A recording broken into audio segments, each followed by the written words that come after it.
Les Sow et les Sidibé ne sont en réalité qu'une seule et même famille. Il y a deux appellations pour une seule et même famille.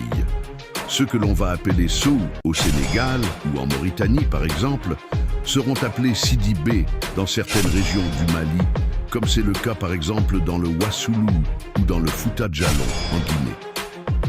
L'histoire des Sow et des Sidibé est profondément liée à la vaste histoire des Peuls, un peuple nomade et semi-nomade d'Afrique de l'Ouest, réputé pour son élevage bovin et ses migrations.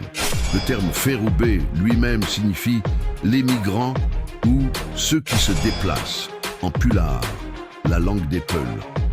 Cela souligne leur nature intrinsèquement liée au déplacement et à la recherche de pâturage.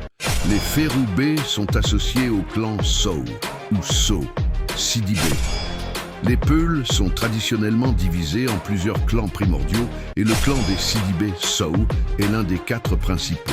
À l'origine, à chaque clan était associée une direction, un élément de la nature et même une robe de bovidé. Les Féroubé sont donc des Peuls du clan Sow et Sidibé, caractérisés par leur mode de vie nomade ou semi-nomade. Les autres clans Peuls sont les Ourourbé qui portent les patronymes de Ba, Baldé, Diakité. Il y a les Dialoubé qui comportent les familles Diallo, Diko, Dia, Ka, Kan. Et pour finir, les Nduyébé qui incluent les tribus Sangaré et Bari. L'histoire des Féroubé, comme celle des Peuls en général, est marquée par de longues migrations à travers le Sahel et la savane d'Afrique.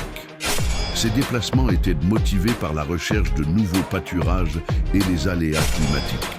Ces migrations successives ont conduit à la dispersion des Peuls dans un vaste territoire, de la Mauritanie au Cameroun, en passant par le Sénégal, le Mali, le Niger et le Burkina Faso.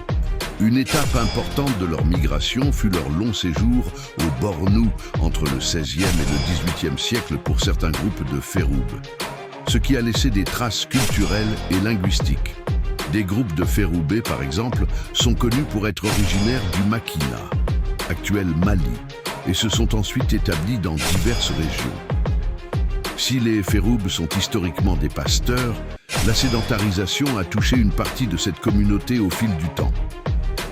Certains Féroubé, avec les Woudabé, se sont établis dans des villages, tout en conservant une forte connexion avec leur culture et leur tradition Peul. Aujourd'hui, les noms Sow et Sidibé sont répandus dans de nombreux pays d'Afrique de l'Ouest, témoignant de la vaste dispersion des Féroubé. En somme, l'histoire des familles Sow et Sidibé chez les Peuls Féroubé est celle d'un peuple mobile, résilient et profondément attaché à son identité pastorale, dont les migrations ont façonné le paysage humain et culturel de l'Afrique de l'Ouest.